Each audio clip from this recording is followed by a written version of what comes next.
Hello again.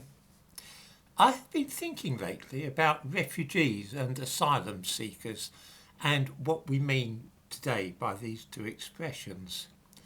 Not so very long ago, those who entered somebody else's country without the usual formalities and sought to live there without permission were known as illegal immigrants, and they were usually hoofed out when the authorities became aware of them. I have myself sailed exceedingly close to the wind with regard to this status, and I have no animosity at all towards people who try to live and work illegally in another country. For some reason, though, even the very word immigrant is now felt to be slightly unacceptable or offensive, and it's been replaced by what is meant to be the more neutral term migrant. The two words are not, by the way, synonymous, whatever our newspapers and politicians might think. A migrant is someone who moves from place to place seeking work, whereas an immigrant is a person who comes to live permanently in a foreign country. These at least are the definitions from the 2005 edition of the Oxford English Dictionary, which I have over there, but I dare say they've been updated now. Sometimes people will put the word economic in front of migrant, just talk about economic migrants as though they were different from genuine migrants. They're not. All the very word migrant is by definition someone seeking work. They're all migrants are economic migrants. I don't really know why I'm even bothering to be so pedantic about the meaning of the words like that these days. No one else seems fast. People just seem to use words more or less at random. Anyway, actually, of course, most people now speak not of either immigrants or migrants, but rather refugees and asylum seekers. Now, once we speak in these terms, things change dramatically because there is no sense at all of a permanent stay in another country for genuine refugees. They've had to leave their own countries because of some emergency, and they hope to return as soon as possible. Let me give an example which I remember from 60 years ago of real refugees coming to Britain. I doubt that many viewers will remember the Tristan da Cunha business. I was much younger myself. In 1961, there was a volcanic eruption on the small South Atlantic island of Tristan da Cunha. And since it was a British possession, the entire population was evacuated and brought to England. This was only about 250 people. They were refugees, which meant that they had been forced to seek shelter in another country. They stayed for a year or two on an old RAF base in England, and then once the volcano had settled down, they all went back to their homes in Tristan da Cunha. That's what happens with refugees. Being a refugee is a temporary state of affairs, not a permanent condition. This is recognised in international terms, of course.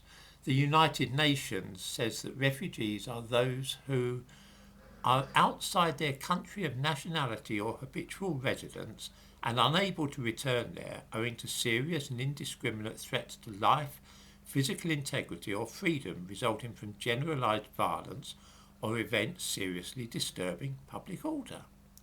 Who are unable to return there.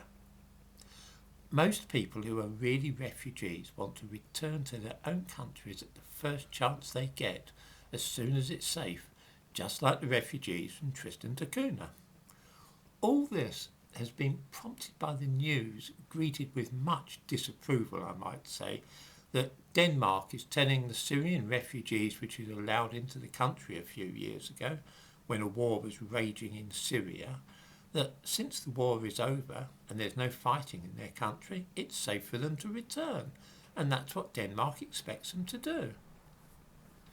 This sounds to me eminently reasonable, and I would have thought that most people would be only too happy to go home now that it's safe. You might think that they would express their gratitude towards Denmark for having offered them refuge when they were in danger, and that now they would shake hands with Denmark and say, thank you very much for allowing us to stay here.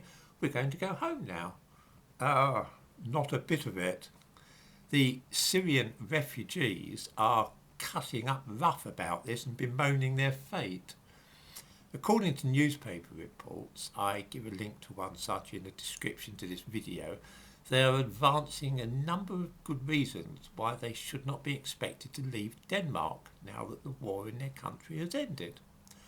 One 18-year-old young man is worried that he will be conscripted into the army if he goes back to Syria. Well, I dare say he will. We had conscription, or national service as it was called then, in Britain when I was young. I doubt that any young Englishman would have been able to claim refugee status in another country so that he could dodge his national service here. That's not what the United Nations Convention of Refugees is about at all. Apparently he wants to study to be a doctor, but I can't see at all why the Danish taxpayer should subsidise that. A woman says that, I don't know what's going to happen if we're deported.